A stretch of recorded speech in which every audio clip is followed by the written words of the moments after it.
হালাল খাবারের ভিতরে আছে ইবাদতের জজবা। বান্দা যখন হালাল খাবার খাইবে ওই হালাল খাবার তাকে ইবাদতের দিকে টাইনা নিয়ে যাবে।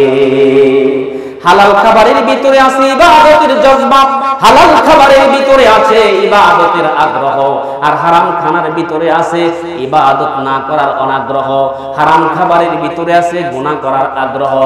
হারাম যত খাইবেন তত বেশি গুনাহ করতে মন চাইবে। এজন্য আল্লাহ রাসূল বলেছেন 3 কাজ যেই ব্যক্তি করবে দাখালাল জান্নাহ, সে জান্নাতে যাবে। তার মধ্যে 1 নম্বর হলো মান আকালা তাইয়িবান, যে হালাল খানা খাবে দাখালাল জান্নাহ, সে জান্নাতে যাবে। মান আকালা তাইয়িবান ওয়া আমিলা ফি সুন্নাতিন ওয়া আমিনান নাস বারাইকাহু।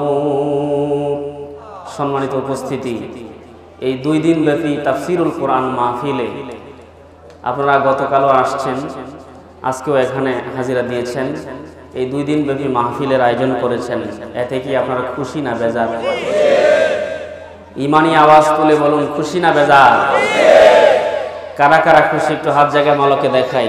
মাশাআল্লাহ, আল্লাহ কবুল করুন, সকলে বলি আমিন। সম্মানিত উপস্থিতি,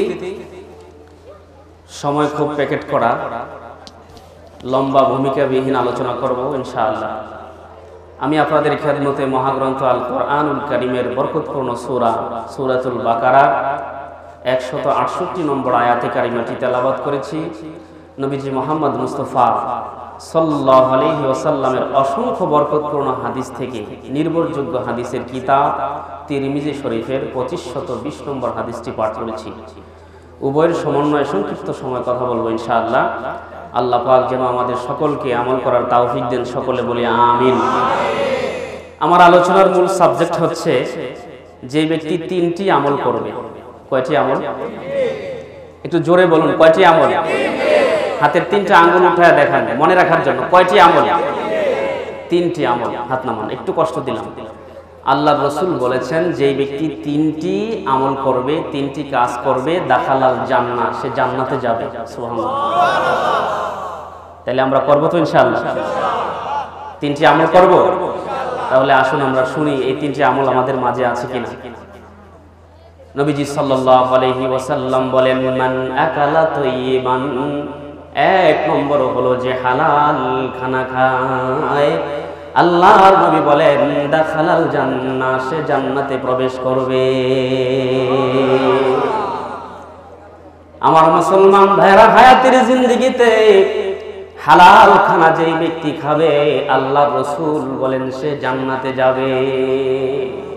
কারণ হালাল খানার জন্য রব্বুল ইজ্জাত ওয়াল জালাল সূরাতুল বাকারার 168 নম্বর আয়াতে গোটা মানব জাতিকে এই বিষয়ে ওয়াজ করে দিলেন, ইয়া আইয়ুহান নাস, হে মানব জাতি, কুলু মিম্মা ফিল আরদি হালালান তাইয়্যিবা, তোমরা জমিন থেকে পবিত্র হালাল বস্তু ভক্ষণ করো। গোটা মানব জাতিকে এই ওয়াজ করলেন। গোটা মানব জাতির মাঝে আবার আল্লাহ পাকের বিশেষ কিছু মানুষ আছে, আল্লাহ পাকের পেয়ারা পেয়ারা কিছু বান্দা আছে যাদেরকে আল্লাহ অনেক ভালোবাসেন, অনেক মহব্বত করেন।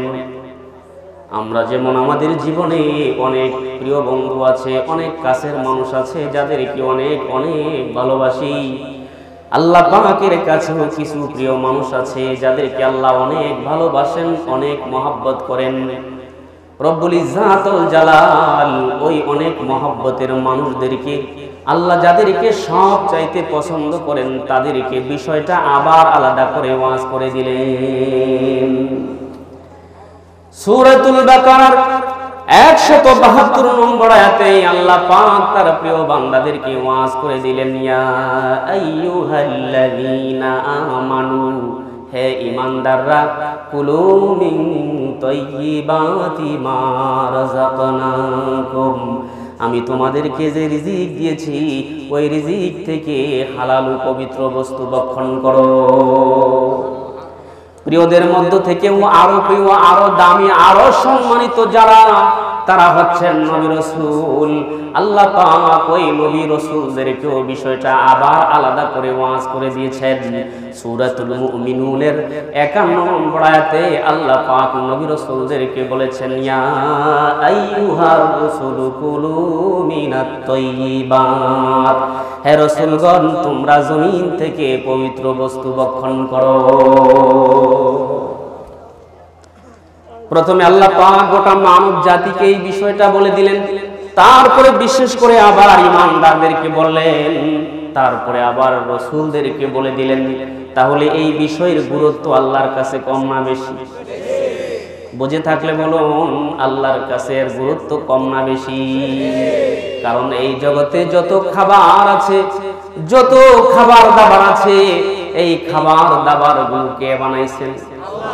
এ বাবা একটু জবান খুলে বলেন, এই জগতে যত খাবার আছে এই খাবারগুলো বানাইছেন কে? যিনি এই খাবারগুলো বানাইছেন ওই বানানেওয়ালাই জানে কোন খাবার খাইলে বান্দার কলব নষ্ট হবে, কোন খাবার খাইলে বান্দার লাঞ্চ নষ্ট হবে, কোন খাবার খাইলে বান্দার বিবেক নষ্ট হবে, কোন খাবার খাইলে বান্দার কিডনি নষ্ট হবে, কোন খাবার খাইলে বান্দার দুনিয়া নষ্ট হবে, কোন খাবার খাইলে বান্দার আখিরাত বরবাদ হবে, ওই মালিকই ভালো জানেন। কি বলুন, ঠিক না বেঠি?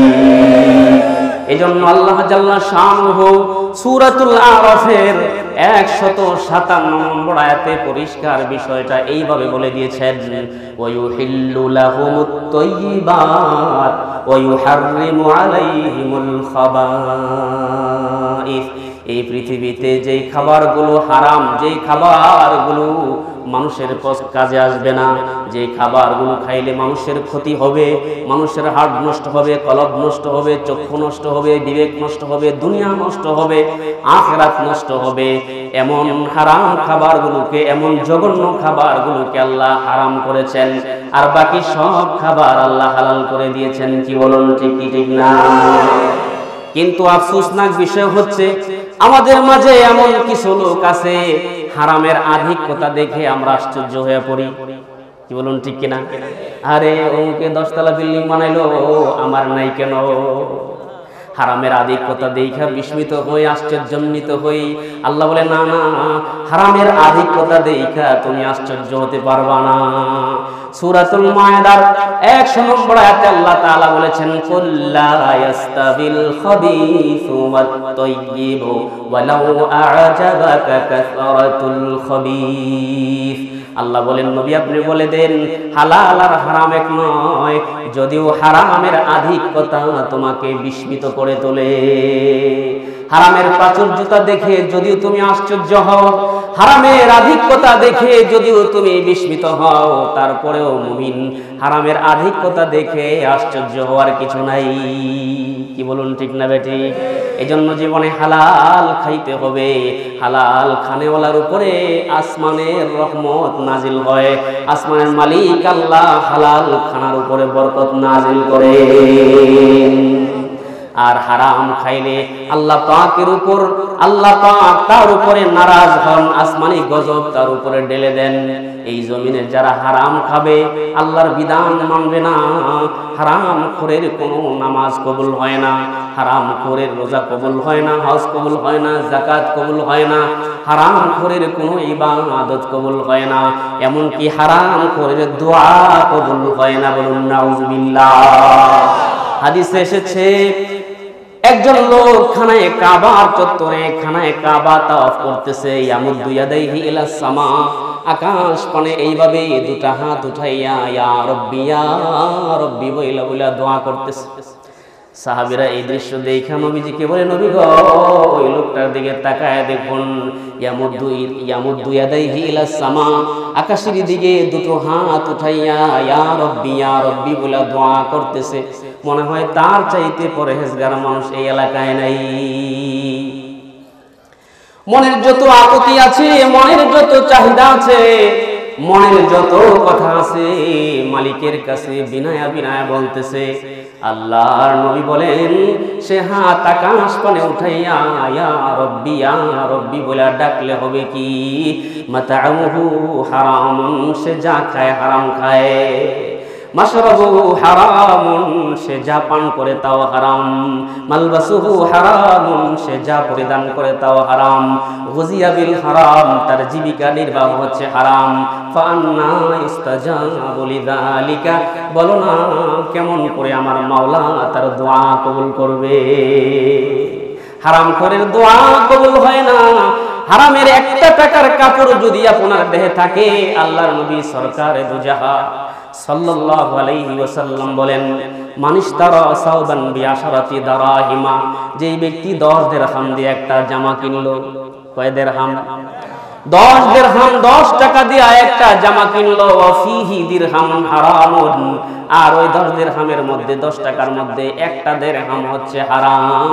আল্লাহর নবী বলেন, লাম ইয়াকবালুল্লাহু তাআলা লাহু সালাতা মা দামা আলাইহি, যতক্ষণ না পর্যন্ত হারাম পয়সার কেনা জামা তার গা থেকে আলোক না করবে, ততক্ষণ পর্যন্ত তার নামাজ কবুল হবে না। এ মুসলমান, হাতে ধরি পায়ে পড়ে অনুরোধ করে বলে যাই, কত হারামের মধ্যে লিপ্ত আছেন। নামাজ পড়ছেন কবুল হয় না, হজ করতেছেন কবুল হয় না, কোনো ইবাদত বন্দেগী কবুল হয় না। এই হাদিস যিনি বর্ণনা করেছেন, সুম্মা আদখালা ইসবাইহি ফি উযুনাইহি ওয়া ক্বালা সুম্মিতা, সাহাবী দুটি আঙ্গুলি এইভাবে কানের ভিতরে ঢুকাইয়া বলতেছিলেন, ওয়াকালা সুম্মিতা, তিনি বলেন, ইন লাম ইয়াকুনিন নবী সাল্লাল্লাহু আলাইহি ওয়াসাল্লাম সামিয়াতুহু ইয়াকুলুহু, আমি যদি এই হাদিস নবীর জবান থেকে না শুনে থাকি, আমার দুটো কান যেন বহেরা হয়ে যায়। আল্লাহু আকবার।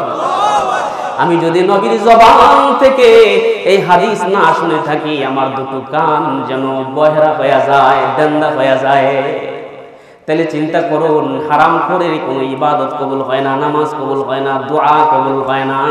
আর এই সমাজের মানুষ আমরা হারামের মধ্যে মুবতালা ডুবে আছি, ঠিক না বেঠি? মুসলমান ভাইরারে আমার, রাসূল আকরাম সাল্লাল্লাহু আলাইহি ওয়াসাল্লাম বলেন, এমনকি হারামখোর জান্নাতেও যাবে না। লা ইয়াদখুলুল জান্নাতা লাহমুন নাবাতা মিনাস সুহতি ওয়া কুল্লু লাহমিন নাবাতা মিনাস সুহতি ওয়া কানাতিন নারু আওলা বিহি। যেই ব্যক্তির দেহ হারাম দিয়ে লালিত পালিত হচ্ছে, আর ওই হারাম দেহের জন্য জাহান্নামী সমীচীন, বলুন নাউযুবিল্লাহ। আপনারা তো বিখ্যাত হাদিসটি জানেনই, আল্লাহর রাসূল বলেন, লা ইয়াদখুলুল জান্নাতা গুযিয়া বিল হাজাসাদুন গুযিয়া বিল হারাম, যেই দেহ হারাম দিয়ে লালিত পালিত হয়, ওই দেহ জান্নাতে যাবে না। নাউযুবিল্লাহ। এজন্য হায়াতের জিন্দেগিতে যা খাবো হালাল খাবো। কি খাবো? এ জোরে বলুন, কি খেতে হবে? হালাল খাইলে মাওলা পাক আপনার উপর রহমত নাজিল করবেন। হালাল খাইলে নবীজিকে স্বপ্নেও দেখা যাবে, বলুন সুবহানাল্লাহ। হালাল খাইলে দোয়া কবুল হয়, হালাল খাইলে নবীকে স্বপ্নে দেখা যায়। আমাদের পূর্বপুরুষরা ওয়াকিয়া বর্ণনা করেছেন, এক আল্লাহর বান্দা দিনের দাওয়াত নিয়ে বহু দূরে গেছে, রাত হয়ে গেছে, এক মসজিদে অবস্থান করছেন। এশারের নামাজ পড়ে যে যার মতো বাড়িতে চলে গেছে। মুসাফির বান্দা মসজিদে অবস্থান করতেছে। ইতি মুহূর্তে একজন এলাকার মানুষ মসজিদে ঢুকে দেখে বিন্দেশী একজন মুসাফির। মুসাফিরকে দেখা ওই এলাকার লোকটা বলতেছে, মুসাফির ভাই, আপনি কি খানা খাইছেন? কয় না, সারাদিন দিন ধর্মের কাজ করছি, কোনো খাবার আমার জুটে নাই। কয় বসেন, আমি আপনার জন্য একটু খাবারের ব্যবস্থা করছি। বাড়ি থেকে একটা রুটি আর এক মুষ্টি পানি নিয়ে আসছি। এই ভাই, এই রুটিটা খাইয়া একটু পানি খান। দ্বিতীয় রাত্রে আইসা দেখে তিনি এখনো বসে আছেন। ভাই খানা খাইছেন? কয় না, খানা খাই নাই। কয় বসেন, আমি খানা নিয়ে আসছি। আজকে 2টা রুটি আর একটা মুষ্টি পানি নিয়ে আসছেন। তৃতীয় দিন তিনি আইসা দেখেন মসজিদেই তিনি খানা খাইছেন। কয় না। কয় তাইলে বসেন, আমি খানা নিয়ে আসছি। তৃতীয় দিন 3টা রুটি আর একটু পানি দিয়া তারে বলতেছে, ভাই অনুরোধ করে বলি, আজকের রাত্রটা থেকে আপনি এই এলাকা ছেড়ে চলে যান। এলাকার লোকটা মুসাফির লোকটারে বলে, আজকের রাত্রটা থেকে আপনি আগামীকাল চলে যান, অনুরোধ করে বলি। মুসাফির কয় না, এই এলাকা ছেড়ে যাবো না। বেজাল হইছে? কথা বুঝতেছেন আমার? এলাকার লোকটা বলে, ভাই আমাদের এলাকার মসজিদটা ছাইরা আপনি আগামী দিন চলে যাবেন। কয় না, যাবো না। এই এলাকার লোকটা বলে চলে যান, আর তিনি বলে না যাবো না, এখন কম্প্রোমাইজ হওয়ার দরকার কিনা। কয় ভাই একটু বলবেন কি কেন আমারে যাইতে বলেন? কয় আপনি কেন যান না তা বলেন। কয় আগে আপনারটা বলেন, তারপর আমি কেন যাই না তা বলবো। এবার এলাকার মানুষটা বলে ভাই আমি একজন গরিব কাঠুরিয়া মানুষ, আমি সারাদিন ময়দানে মাঠে কাঠ কেটে বাজারে বিক্রি করে সামান্য পয়সা রোজগার করি, সামান্য পয়সা রোজগার করি, তা দিয়ে 3টা রুটি হয়। আমার ঘরের সদস্য 3 জন, আমি, আমার স্ত্রী, আমার সন্তান।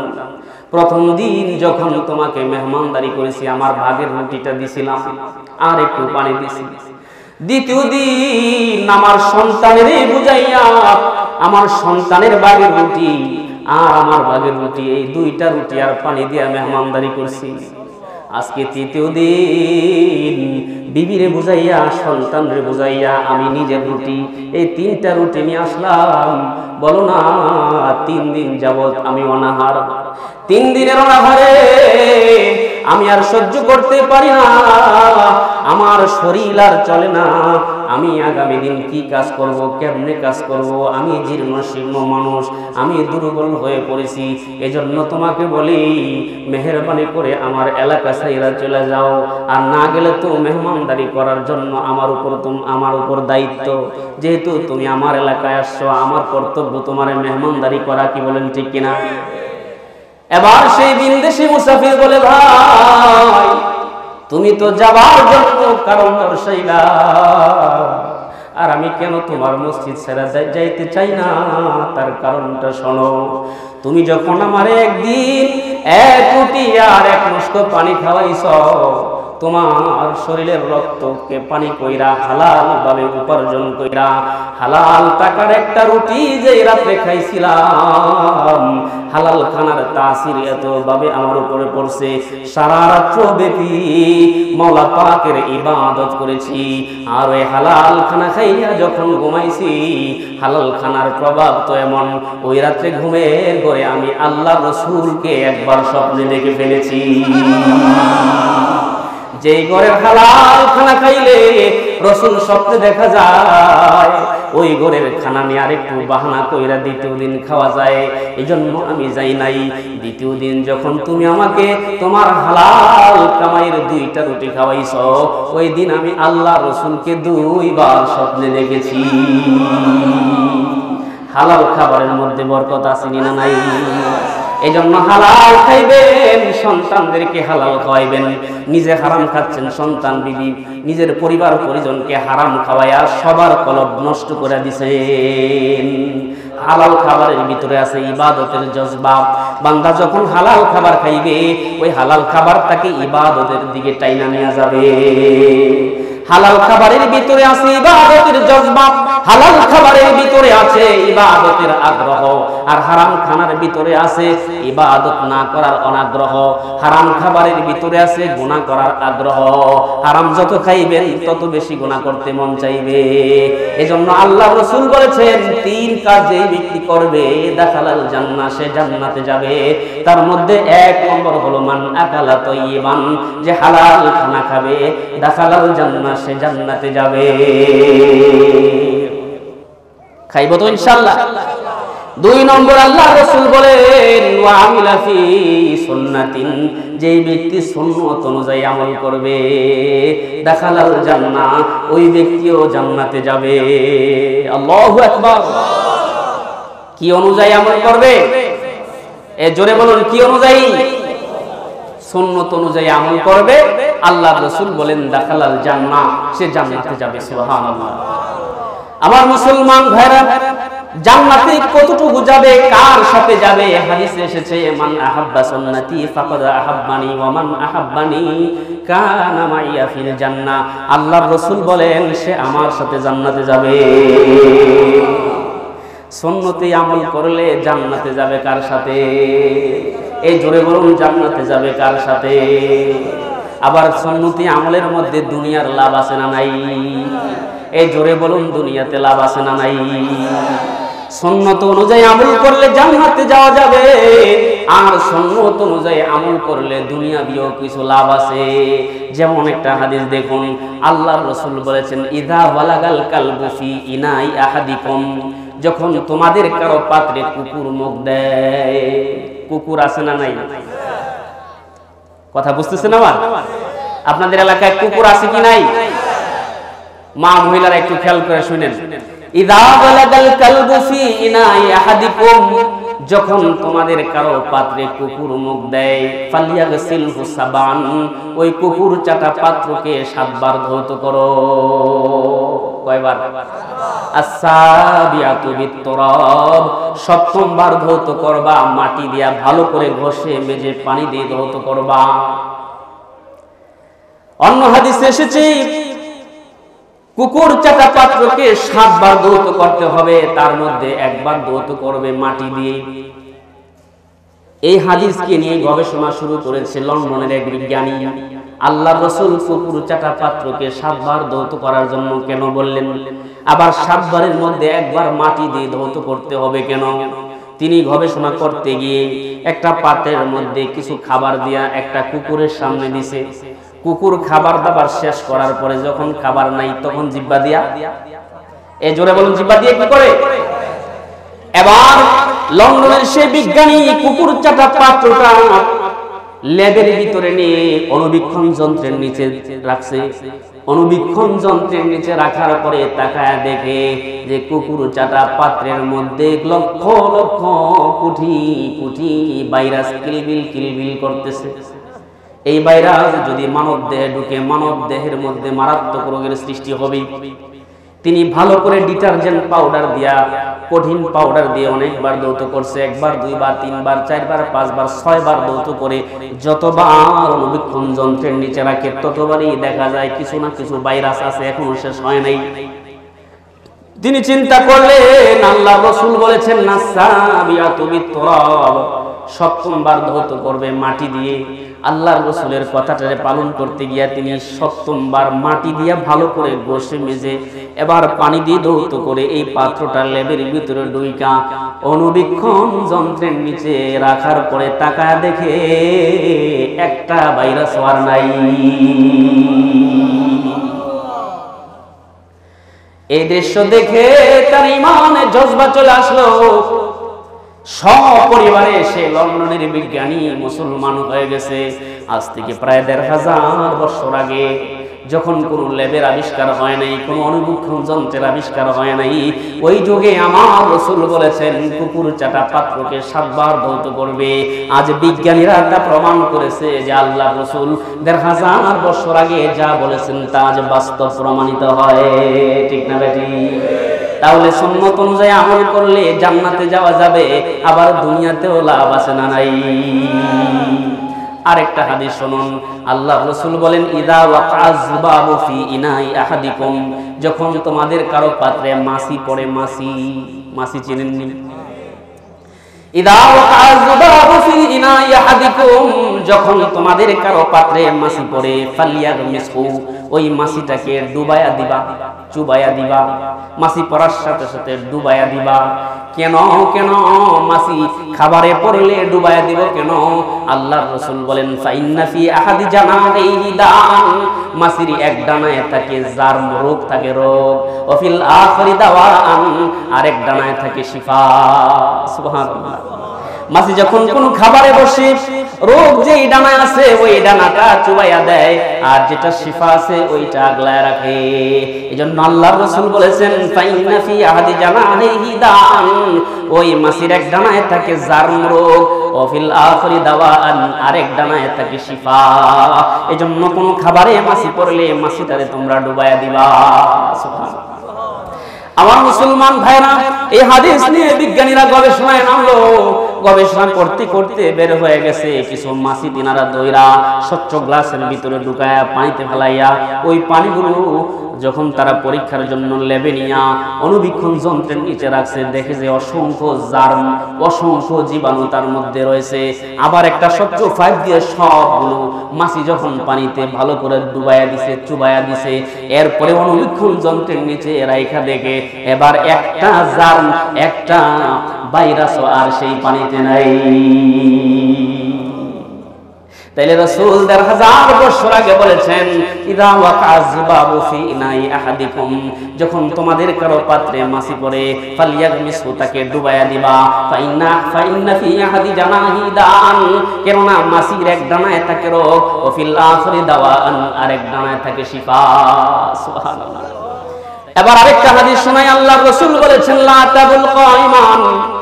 ইবনে ওমর রাদিয়াল্লাহু তাআলা আনহু একদিন দাঁড়ায় দাঁড়ায় পেশাব করতেছিল। দাঁড়ায় পেশাব করেন না লোক আমাদের সমাজে আছে না নাই? এই যুবক ভাইরা, যারা দাঁড়ায় পেশাব করো, আজ থেকে প্রায় ১৫০০ বছর আগে আমার নবী হাদিস বলেছেন। এই হাদিসটা ভালো করে শোনো, লা তাবুল কাইমান। আল্লাহর নবী ওই সাহাবীকে বলে, এ ইবনে ওমর, দাঁড়ায় পেশাব করিও না। সুবহানাল্লাহ। কিন্তু বই দাঁড়ায়া পেশাব করার হাদিসও আছে, উলামায়ে কেরাম এখানে আছেন। আর আজকের শায়েখ শহীদুল্লাহ উজানবী দামাত বারাকাতুহুল আলিয়া, উনি তো এই হাদিস দর্সের মধ্যে পড়ায়, বুখারীতে পড়ায়। আলহামদুলিল্লাহ বলেন। আমার মুসলমান ভাইরা, আল্লাহর রাসূল একদিন দাঁড়ায় পেশাব করেছিলেন। ওই লম্বা হাদিসটা আমি এখন বলতে যাব না, আমার সময় সংক্ষিপ্ত। তবে কোমরে যদি বেশি পেইন থাকে, ব্যথা থাকে, ডাক্তার যদি আপনাকে বলে দাঁড়ায় পেশাব করতে, তাইলে করবেন, অসুবিধা? জোরে বলেন, অসুবিধা? আর এটা তো আমরা মাসালা উলামায়ে কেরাম জানি, আপনারা বলেন না কেন দাঁড়ায় পেশাব করলে অসুবিধা? তবে স্বাভাবিক অবস্থায় দাঁড়ায় পেশাব করতে আল্লাহর রাসূল নিষেধ করেছেন। সুবহানাল্লাহ বলুন। আল্লাহর রাসূল ওই সাহাবীকে বলেন লা তাবুল কাইমান, দাঁড়ায় পেশাব করবা না। বর্তমান ডাক্তাররা প্রমাণ করেছে, দাঁড়ায় যারা পেশাব করে, দাঁড়ায় পেশাব করলে পেশাবের থলিতে চাপ লাগে না। চাপ না লাগার কারণে দূষিত কিছু জীবাণু ওই পেশাবের থলিতে থাইকে যায়। আস্তে আস্তে করে ওই জীবাণুগুলো জমতে জমতে এক সময় পেশাবের থলিতে পাথর সৃষ্টি হয়। আছে না নাই? এ জোরে বলুন, আছে না নাই? দীর্ঘদিন যারা দাঁড়ায় পেশাব করে, যারা দীর্ঘদিন দাঁড়ায় পেশাব করে, পেশাবের নার্ভগুলো ঢিলাঢালা হয়ে যায়। শেষ বয়সে আইসা পেশাবে ধরলে পেশাবখানায় যাওয়ার আগেই কাপড়ে চোপড়ে শেষ। আছে না নাই? ডাক্তাররা বলেছেন যারা সারা জীবন দাঁড়ায় পেশাব করবে, শেষ বয়সে তাদের কিডনি রোগ হবে, কোনো সন্দেহ নাই। এজন্য ১৫০০ বছর আগে আল্লাহর রাসূল বলছেন লা তাবুল কাইমান, দাঁড়ায় পেশাব করবা না। আজ বিজ্ঞানীরা, ডাক্তাররা এবার ভালো করে পরীক্ষা নিরীক্ষা করে এই প্রমাণগুলো আমাদেরকে দিয়েছেন যে দাঁড়ায় পেশাব করলে এই মানব দেহের ক্ষতি হইতে পারে। তাহলে এতটুকু বুঝা থাকলে বলুন, আল্লাহর রাসূলের সুন্নতের মধ্যে দুনিয়া বিলাপ আছে না নাই? আরেকটা হাদিস বলে আমি শেষ করে দেই। রাসূল আকরাম সাল্লাল্লাহু আলাইহি ওয়াসাল্লাম বলেন ইদা আতাইতুমুল গায়তা ফালা তাস্তাকবিলুল কিবলাতা ওয়ালা তাস্তাদবিরুহা। যার মুলাক্কাস কথা হচ্ছে, কিবলার দিকে মুখ করিয়া, কিবলার দিকে পিঠ করিয়া পেশাব পায়খানা করা যাবে? এই জোরে বলুন, করা যাবে? কিবলার দিকে ফিরে থুতু ফালানো যাবে না, কিবলার দিকে ফিরে পেশাব করা যাবে না, কিবলার দিকে মুখ করে পিঠ করে পেশাব পায়খানা করা যাবে না। বিজ্ঞানীরা গবেষণা করে বাইর করছে, কিবলার দিকে মুখ কইরা পিঠ কইরা পেশাব পায়খানা করলে, থুতু ফেললে কি হয়? কিবলা থেকে হার হামেশা সদা সর্বদা একটা পজিটিভ রে রশ্মি সারা জগতে বিচ্ছুরিত হইতে থাকে। বলুন সুবহানাল্লাহ। সারা জগতে পজিটিভ রে বিচ্ছুরিত হইতে থাকে। আর মানুষের পেশাব পায়খানা থুতুতে আছে ঋণাত্মক রে যখন পজিটিভ রের সাথে মুখামুখি হয়, তখন মানব দেহে রোগের সৃষ্টি হয়। আল্লাহু আকবার। এজন্য আল্লাহ রাসূল বলেন ইদা আতাইতুমুল গায়তা ফালা তাস্তাকবিরুল কিবলাতা ওয়ালা তাস্তাদবিরুহা। যখন তোমাদের কেউ পেশাব পায়খানায় আসে, তখন যেন সে কিবলামুখী হয়া অথবা কিবলার দিকে পিঠ কইরা পেশাব পায়খানা না করে। তাহলে এতটুকু বুঝে থাকলে বলুন, সুন্নতের মধ্যে দুনিয়া বিলাপ আছে না নাই? সুন্নত পালনের মধ্যে দুনিয়া বিলাপ আছে। আর আল্লাহ রাসূল তো বলেছেন 3 আমল যে ব্যক্তি করবে সে জান্নাতি। তার মধ্যে 2 নম্বর হলো আমিলা ফি সুন্নাতিন, যে সুন্নত অনুযায়ী আমল করবে। কি অনুযায়ী আমল করবে? করব তো ইনশাআল্লাহ। এই কারা কারা করবে হাত উঠাই, নারায়ে তাকবীর, নারায়ে তাকবীর। আল্লাহ কবুল করুন, সকলে বলে আমিন। 3 নম্বরে আল্লাহর রাসূল বলেছেন ওয়া মিনান নাস বাওয়াইকাহু, যার ক্ষতি থেকে তার আশেপাশের মানুষ নিরাপদ। ভালো করে বুঝেন, যার ক্ষতি থেকে তার প্রতিবেশী নিরাপদ, যার ক্ষতি থেকে, ক্ষয়ক্ষতি থেকে, যার জুলুম থেকে, যার নির্যাতন থেকে তার আশেপাশের মানুষ নিরাপদ। ওই মানুষ আল্লাহর জান্নাতে যাবে। আল্লাহু আকবার। হায় হায়, আমরা যে সমাজে বসতি করি, আমরা যে সমাজে বাস করি, আমাদের জ্বালা যন্ত্রণায় আমাদের সমাজের মানুষ অতিষ্ঠ। ঠিক না বেঠি? যারা সমাজের মানুষকে কষ্ট দেয়, যারা প্রতিবেশীকে কষ্ট দেয়, আল্লাহর নবী বলেছেন ওই লোকটা জান্নাতে যাবে না। কোথায় যাবে না? লা ইয়াদখুলুল জান্নাতা মান লা ইয়ামাউ জারুহু বাওয়াইকাহু। আল্লাহর নবী বলেন ওই ব্যক্তি জান্নাতে যাবে না যেই ব্যক্তি তার প্রতিবেশীকে কষ্ট দেয়, যার ক্ষতি থেকে তার প্রতিবেশী নিরাপদ না, যার ক্ষতি থেকে, যার অনিষ্টতা থেকে তার প্রতিবেশী নিরাপদ না, ওই ব্যক্তি আল্লাহর জান্নাতে যাবে না। আরে ভাই, নামাজ দিয়ে কি হবে? রোজা দিয়ে কি হবে? হজ যাকাত, তোমার যত নফল ইবাদত থাকুক না কেন, যত ইবাদতে তোমার আছে না কেন, তোমার দ্বারা যদি কোনো প্রতিবেশী কষ্ট পায়, তোমার দ্বারা যদি কোনো আশেপাশের মানুষ মনে কষ্ট পায়, দিলে আঘাত পায়, তোমার নামাজ রোজা কিচ্ছুই আল্লাহ কবুল করবে না। বিশ্বাস হয় কি হয় না? রাসূল আকরাম সাল্লাল্লাহু আলাইহি ওয়াসাল্লামের মাশহুর সাহাবী আন আবী হুরায়রা রাদিয়াল্লাহু তাআলা আনহু قال, আবু হুরায়রা রাদিয়াল্লাহু তাআলা আনহু বলেন, قال رجل يا رسول الله, এক ব্যক্তি আল্লাহর রাসূলকে প্রশ্ন করলেন, আন্না ফুলানাতান, নবী গো, আমাদের পাশের বাড়িতে একজন মহিলা আছে। পাশের বাড়িতে কি আছে? আন্না ফুলানাতান তুযকারু মিন কাসরাতি সালাতিহা ওয়া সিয়ামিহা ওয়া সাদাকাতিহা, তার অনেক নামাজ আছে, অনেক রোজা আছে, অনেক সাদাকা আছে, অগাইরা আর অনেক আমল টামল তার আছে, যা আমল সে করা দরকার সব আমল তার আছে। আন্নাহা জিরানিহা বিলিসানিহা, কিন্তু তার দ্বারা তার প্রতিবেশী তার জবান দিয়া কষ্ট পায়। ওই মহিলাটার ব্যাপারে কি বলেন? ভালো করে বোঝেন। যার নামাজ আছে, যার অধিক রোজা আছে, যার সাদাকা আছে, অন্য আমলও আছে, কিন্তু ওই মহিলাটার জবান দিয়া আরেকটা মহিলারা কষ্ট পায়, তার প্রতিবেশী কষ্ট, তার প্রতিবেশীকে কষ্ট দেয়। আল্লাহর নবী বলেন ক্বালা হিয়া ফিন্নার, ওই মহিলাটা জাহান্নামে যাবে। নাউজুবিল্লাহ, জোরে বলুন নাউজুবিল্লাহ। তার নামাজ, তার রোজা, তার হজ, তার যাকাত, তার সাদাকা, তার কোনো আমল তাকে বাঁচাতে পারবে না, সে জাহান্নামে যাবে। অন্য একটি হাদিসে এসেছে, কোনো মানুষ যদি তার প্রতিবেশীকে কষ্ট দেয়, তার ঈমানই থাকে না। কি থাকে না? আল্লাহ রাসূল বলেন ওয়াল্লাহি লা ইউমিন, আল্লাহর কসম ওই ব্যক্তির ঈমান নাই। ওয়াল্লাহি লা ইউমিন, আল্লাহর কসম ওই ব্যক্তির ঈমান নাই। ওয়াল্লাহি লা ইউমিন, আল্লাহর কসম ওই ব্যক্তির ঈমান নাই। তিনবার বলছেন। কাইলা মান ইয়া রাসূলুল্লাহ, সাহাবায়ে কেরাম জানতে চাইলেন ওগো আল্লাহর নবী, কার ঈমান নাই?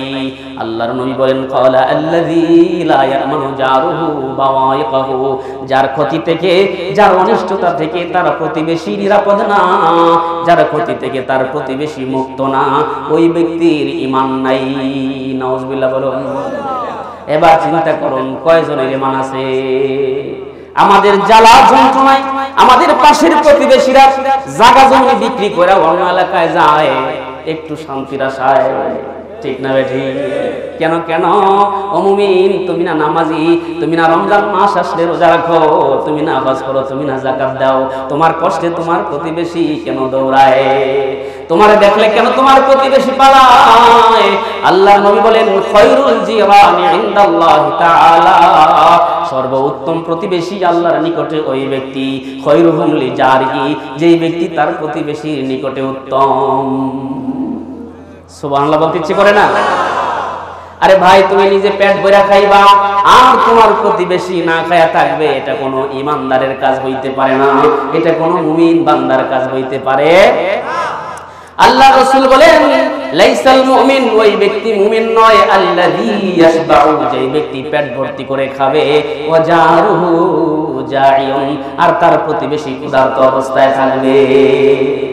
নিজে পেট ভরে খাবেন আর পাশের প্রতিবেশী ক্ষুধার জ্বালায়, ক্ষুধার যন্ত্রণায় মরবে, কষ্ট পাবে, ওই ব্যক্তি কোনোদিন মুমিন হতে পারে না। এজন্য প্রতিবেশীর দিকে সব সময় নজরদারি করতে হবে, কোনোদিন প্রতিবেশীকে কষ্ট দেওয়া যাবে না। এই জোরে বলুন, প্রতিবেশীকে কষ্ট দেওয়া যাবে না। আল্লাহর রাসূল আবু যর রাদিয়াল্লাহু তাআলা আনহুকে বলেন ইয়া আবা যাররিন ইযা তাবাখতা মারিকাতান, ও আবু যর, তুমি যখন তরকারি পাকাও ফাকসির মাহা, ওই তরকারিতে বেশি করে জল দিও। বেশি করে জল দিলে কি তরকারি মজা হয় নাকি? এই জোরে বলেন, মজা হয়? আমার কথা বুঝেন তো আপনারা? আমার বাড়ি তো এই তো বাঞ্ছারামপুর ফেরিঘাট, কইকান্দি ফেরিঘাটের দক্ষিণের গ্রাম খাসনগর। আমার মুসলমান ভাইরা তরকারিতে বেশি করে জল দিলে তরকারি কিন্তু মজা হয় না, কি বলুন ঠিক কিনা?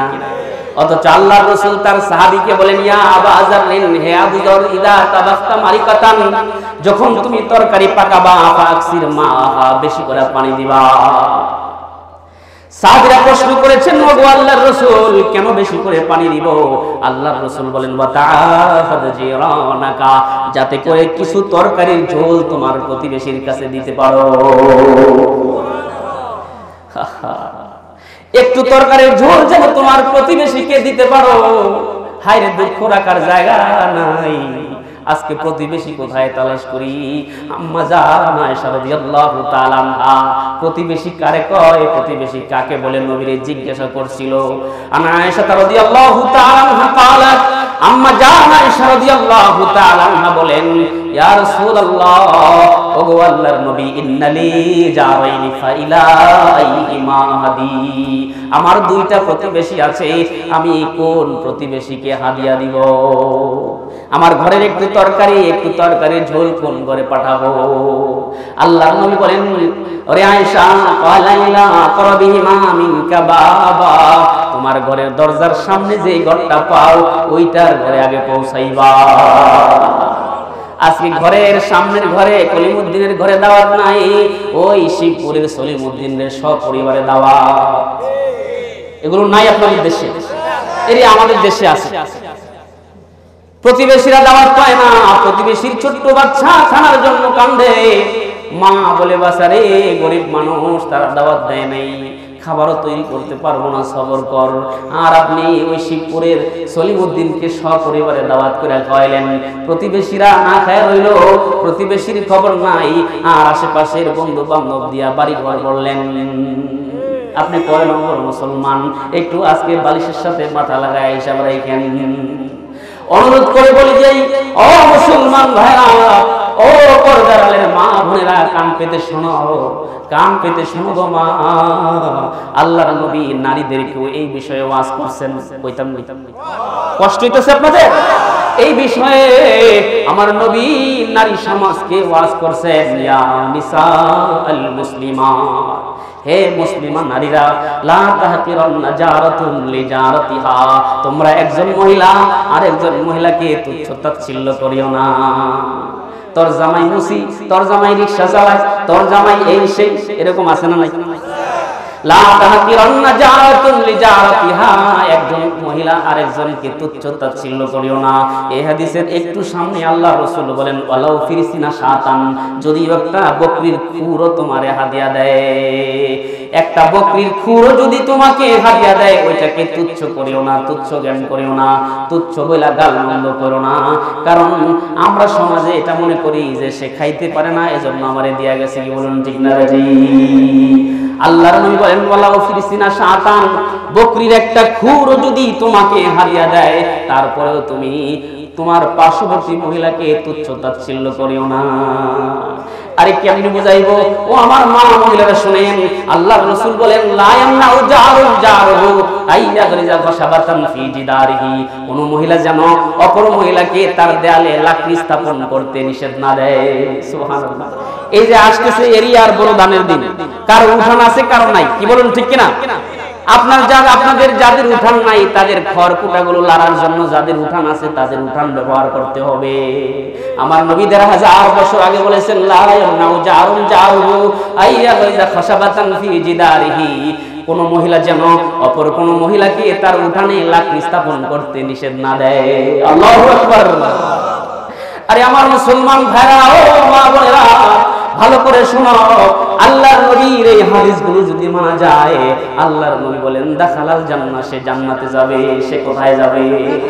এই জোরে বলুন, সে কোথায় যাবে? আল্লাহর রাসূল আরো বলেন, মান কানা ইউমিনু বিল্লাহ ওয়াল ইয়াউমিল আখির, যে ব্যক্তি আখিরাতকে বিশ্বাস করে, আল্লাহকে বিশ্বাস করে, ফালিউহসিন ইলা জারিহি, সে যেন তার প্রতিবেশীর সাথে উত্তম আচরণ করে। যে আল্লাহকে বিশ্বাস করে, আখিরাতকে বিশ্বাস করে, ফালিউহসিন ইলা জারিহি, ওই ব্যক্তি যেন তার প্রতিবেশীর সাথে উত্তম আচরণ করে। আরেকটি হাদিসে এসেছে মান কানা ইউমিনু বিল্লাহি ওয়াল ইয়াউমিল আখির ফালা ইউযি জারাহু, যে ব্যক্তি আল্লাহকে বিশ্বাস করে, আখিরাতকে বিশ্বাস করে, সে যেন তার প্রতিবেশীকে কষ্ট না দেয়। আরে আমরা তো বুঝি না, অথচ সাহাবায়ে কেরাম একজন প্রতিবেশীকে কতটা মূল্যায়ন করেছে, একটু না বললে নয়। আল্লাহর রাসূল সরকারে দো জাহান সাল্লাল্লাহু আলাইহি ওয়াসাল্লাম যখন পৃথিবীতে ছিলেন না, সাহাবায়ে কেরাম এই দেশটা রাজত্ব করেছে, কি বলুন ঠিক কিনা? ফারুক আযম ওমর রাদিয়াল্লাহু তাআলা তখন রাষ্ট্রনায়ক ছিলেন। ওই রাষ্ট্রনায়ক থাকা অবস্থায় প্রধান বিচারপতি ছিলেন উবাই ইবনে কাব রাদিয়াল্লাহু তাআলা। সুপ্রিম কোর্টে উবাই ইবনে কাব রাদিয়াল্লাহু তাআলা দরবারে একটা মামলা দায়ের হয়েছে। মামলা বুঝেননি? এ তো আপনাদের এলাকার মানুষেরা বেশি বুঝার কথা, আমরা কিছু শুনি আর কি। রাগ করতেছেন? সুপ্রিম কোর্টে মামলা করছে কার নামে দেখেন? মামলা যিনি করছে তিনি হচ্ছে ইবনে আব্বাস রাদিয়াল্লাহু তাআলা। কোনো গল্প বলে যায় না, ভালো করে শুনেন। ইবনে আব্বাস রাদিয়াল্লাহু তাআলা মামলা দায়ের করেছেন ওমর রাদিয়াল্লাহু তাআলার বিরুদ্ধে, যিনি রাষ্ট্রনায়ক।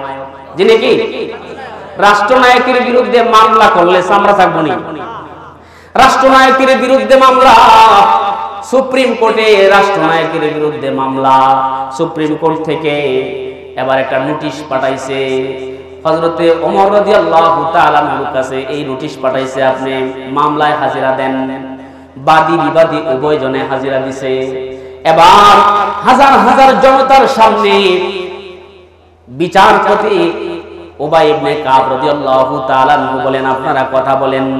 এবার ওমর রাদিয়াল্লাহু তাআলা কথা বলতে চাইলেন। বিচারপতি বলে, ওমর আপনি হচ্ছেন বিবাদী, আপনি থামুন, আপনি আগে বলবেন না। যিনি মামলা করছে ইবনে আব্বাসকে আগে বলতে দিন। সুবহানাল্লাহ। ইবনে আব্বাস রাদিয়াল্লাহু তাআলা বলেন, বিচারপতি শুনেন, আমার ঘরের ছাদ থেকে একটা নালা, একটা পাইপ থেকে পানি ঝরে। এটা মসজিদের মুসল্লিদের একদম সে যেই সিঁড়ি দিয়ে মসজিদের মুসল্লিরা বাহিরে বের হয়, ওই সিঁড়ির কাছাকাছি ওই নালা থেকে ঘরের ছাদের পানিগুলো পড়ে। এতে পানির কিছু ছিটাছাটা মসজিদের মুসল্লিদের গায়ে পড়ে, কাপড়ে লাগে। ওমর রাদিয়াল্লাহু তাআলা সেই নালাটা ভেঙে মুছরায়া ফেলায় দিছে। এমন হয় কি হয় না? আমাদের এলাকার এক বাড়ির পানি আরেক বাড়িতে যায় কি যায় না? তাহলে আপনার বাড়ির পানি আরেক বাড়িতে দিয়া কষ্ট দেন কি দেন না?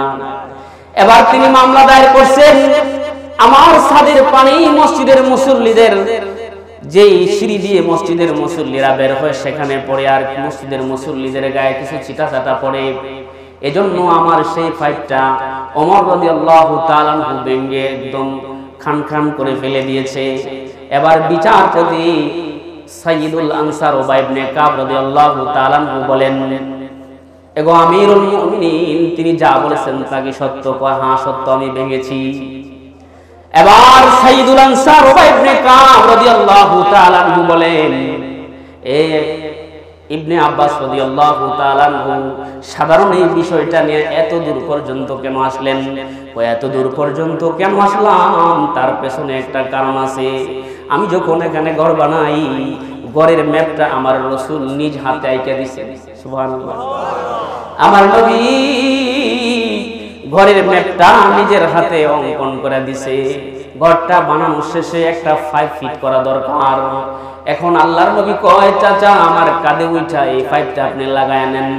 আমি যদিও রসুলের বড়, কিন্তু তিনি তো রসুল, তিনি তো নবী, আল্লাহর পেয়ারা, ওনার কাঁধে পাড়া দেওয়ার সাহস আমার হয় না। আল্লাহর নবী বারংবার রিকোয়েস্ট করতেছে, আমি প্রত্যাখ্যান করি। এক সময় আল্লাহর নবী বলেন, ওগো চাচা, আমি নবী হইতে পারি, কিন্তু আপনি আমার চাচা। সুবহানাল্লাহ। চাচা আমি বললাম, আপনি আমার কাঁধের উপর পাড়া দিয়ে সেটা লাগায়া দেন। সুবহানাল্লাহ। ইবনে আব্বাস রাদিয়াল্লাহু তাআলা বলেন, তখন আমি নবীজি সাল্লাল্লাহু আলাইহি ওয়াসাল্লামের কাঁধে পাড়া দিয়া ওই নালাটা ফিট করে দিলাম। এবার এই নালাটা ভাইয়া ফেলছে, এজন্য আমার দুঃখ। আমার নবী এই জায়গায় দাঁড়াইছিল, আমি নবীর কাঁধে ভর করে সেটা লাগাইছিলাম। নবীর রেখে যাওয়া একটা স্মৃতি আমার চোখের সামনে ছিল, এটা আজ তিনি ভেঙে ফেলছেন, এজন্য কষ্টে মামলা দায়ের করছি। বিষয়টা এতটুকু হযরত ওমর রাদিয়াল্লাহু তাআলা আনহু জানা ছিল না। এজন্য ওমর রাদিয়াল্লাহু তাআলা আনহু সবিনয়ে বলতেছেন, ওগো ইবনে আব্বাস, যেহেতু নবী এখানে দাঁড়িয়ে ছিল আর আপনি এই নালাটা ফিট করেছেন, তাইলে আর আমার আর কোনো কথা নাই, আমি সেই জায়গায় দাঁড়াইবো, আমার কাঁধে উইঠা আপনি নালাটা লাগায় নিয়েন। সাইদুল আনসার উবাই ইবনে কাব রাদিয়াল্লাহু তাআলা আনহু বলেন, হ্যাঁ তাই করা হোক। উভয় জনে চলে আসছেন। ওমর রাদিয়াল্লাহু তাআলা আনহু মাটিতে দাঁড়ানো, ইবনে আব্বাস রাদিয়াল্লাহু তাআলা আনহু তানার দুই কাঁধে পাড়া দিয়া ওই পাইপটা লাগাইছে, লাগায়া মাটিতে নাইমা এবার ওমর রাদিয়াল্লাহু তাআলা আনহুর কাছে হাত জোর করে বলে, ওগো আমিরুল মুমিনিন, এতক্ষণ যা করছি একজন প্রতিবেশীর হক আদায়ের জন্য করছি। জোরে বলুন সুবহানাল্লাহ। এতক্ষণ যা করেছি একজন প্রতিবেশীর হক আদায়ের জন্য করেছি। আপনি আমার প্রতিবেশী, আমি আপনার প্রতিবেশী, এজন্য আপনি আমাকে কষ্ট দিতে পারেন না। এজন্য আমি আমার হক আদায় করার জন্য অতটুকুন পর্যন্ত করছি। তবে আমার কথা হলো, আপনি এই পর্যন্ত আপনাকে যত কষ্ট দিছি আমারে মাফ করবেন। এই ঘর, এই ঘরের জমিন, এই জায়গা সব আমি মসজিদের নামে রক্ষ করে দিলাম। সব আমি আল্লাহর নামে, আল্লাহর হস্তে, আল্লাহর ঘর মসজিদের জন্য দিয়া দিলাম। আর এতক্ষণ যা করছি প্রতিবেশীর হক আদায়ের জন্য করছি। ওই সাহাবায়ে কেরাম ছিলেন জ্বলন্ত নমুনা, জিন্দেগিতে কোনোদিন কোনো প্রতিবেশীকে কষ্ট দেয় না। আর আমাদের জ্বালা যন্ত্রণায় আমাদের প্রতিবেশীরা ঘর বাড়ি ছাইরা পালায়, ঠিক না বেটি?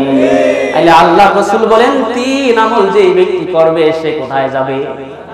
এ জোরে বলুন, সে কোথায় যাবে? তার মধ্যে এক নম্বর হলো মান আকালা তয়্যিবান, যে হালাল খাবে সে জান্নাতে যাবে।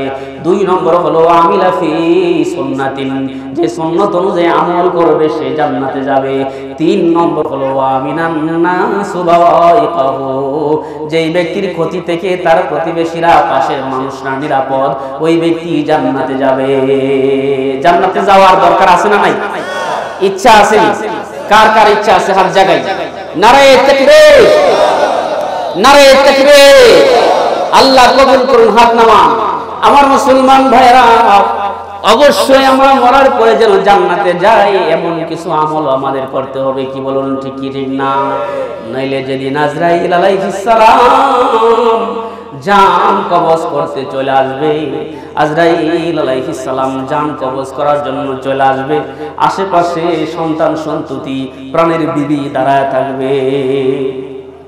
আমার মুসলমান ভাইরা, আমরা সচক্ষে দেখেছি অনেক সময় মানুষের হাত পা নাড়ানো বন্ধ হয়ে যায়। কি বলুন, ঠিক না বেটি?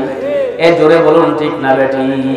যখন পা বন্ধ হয়ে যায়, হাত বন্ধ হয়ে যায়, হাত নড়াচড়া করে না, পা নড়াচড়া করে না, ওই মুহূর্তে একজন ফেরেশতা আইসা আপনার কানের গোড়ায় সংবাদ দিয়া যায়, এরে কলিমুদ্দিন, এই সপ্ত আকাশ জমিন তন্ন তন্ন করে তালাশ করলাম, এক ফোঁটা খাবার, এক লোকমা খাবার তোর জন্য পাইলাম না।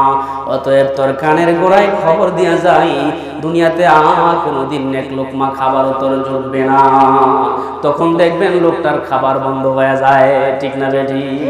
আবার কিছুক্ষণ পরে একটা ফেরেশতা এসে বলে, এ কলিমুদ্দিন, 7 সাগর সমুদ্র 13 নদী পাড়ি দিয়ে আসছি, এক ফোঁটা পানি তোর জন্য পাইলাম না।